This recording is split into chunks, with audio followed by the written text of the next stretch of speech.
After serving my country in the Marines, I got my bachelor's at Cal State San Bernardino in philosophy. I chose APU for my graduate studies, for I originally wanted to pursue a degree in theology. My wife consoled me, saying that in order to make a theology degree pay off, I'd probably need a doctorate degree. That would take too much time, for we are planning on having children soon and need something that would pay off sooner than later. My main motive in pursuing a theology degree was that I wanted to learn more about God in a scholarly sense and to make an impact in people's lives. I realized that I can make a greater impact in kids' lives by being a teacher in the K-12 system and decided to pursue a Master of Arts degree and credential program. The Master of Arts in Education, Technology, and Learning program seemed like a scary program to me at first, for I was technologically incompetent. It also seemed clear to me that I would need this program because technology is the future. I also believed that if I completed this program, I would instantly be the cream of the crop with my military experience and having a technology degree. Before starting the Master of Arts in Education, Technology, and Learning program at APU, my technological knowledge was very limited. I knew how to use cell phones, surf the web, write emails, use Microsoft Word, and operate video games. As a result of the Master of Arts in Education, Technology, and Learning program at APU, I now have a working knowledge of how to use Adobe Pro, Adobe Photoshop 4, and Adobe Premiere Pro for making videos and movies. Educ 512, Instructional Applications of Productivity Software, was one of the beginning courses that I took that introduced me to a lot of applications like Adobe Acrobat Pro and Excel. I learned how to create PDFs, capture web pages, and remove the links to those web pages, make Excel spreadsheets, and utilize many features of Word I did not know about. The next catalyst in my technological development was Educ 514, Digital Imaging in the Classroom. As a result of this course, I learned how to utilize Adobe Premiere Pro. This is a movie editing program that taught me how to make movies for academic purposes. One movie that I created was a short movie about a man who lost his home, family, and job. The short movie showed what it was like to be that man for one day, and following the movie is a writing prompt by which I give my students an assignment to create a story about that man. Students will be able to use their imagination in completing the story about whether or not the man gets back on his feet and gets his family back, or they can explore other more tragic possibilities. This activity also instructed the students about a real social issue, homelessness, and that it can happen to anyone, educated and uneducated. This course was so powerful to me because it gave me the basic knowledge of being able to create short movies, and every American I know loves to watch moving pictures. So if I can successfully integrate some kind of short film that goes with whatever unit I am teaching, then I believe my students would be more interested in the lesson than if I did not have an engaging video.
Hello class, this is Mr. N, and for today's topic of character education, you're going to learn how to put yourself in somebody else's shoes.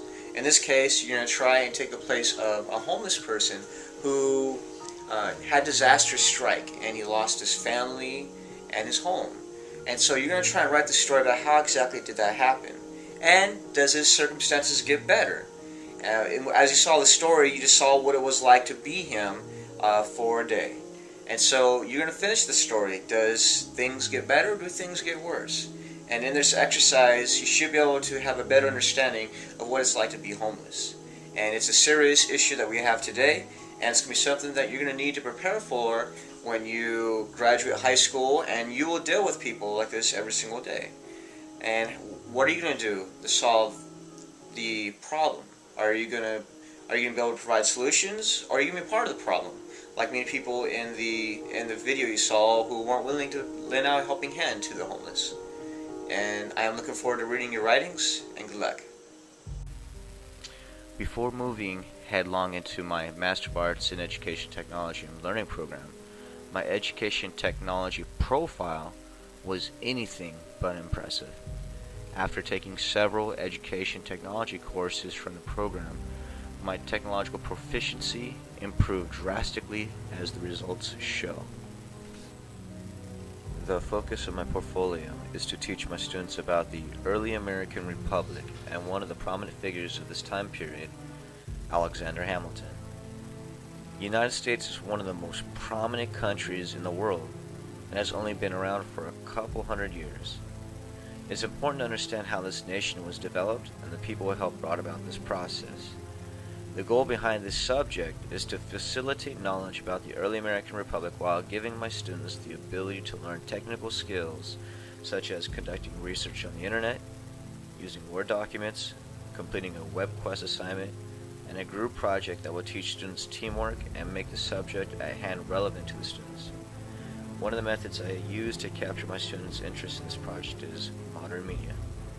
My students are tasked with creating a gossip or GQ magazine about Alexander Hamilton. In a group of 4 to 5, they will discover information that they feel is relevant, juicy, or worth gossiping about, and create a magazine about those facts. I've designed many lessons that should provide my students with plenty of information via videos, lecture, homeworks, and web quests while developing their technical skills.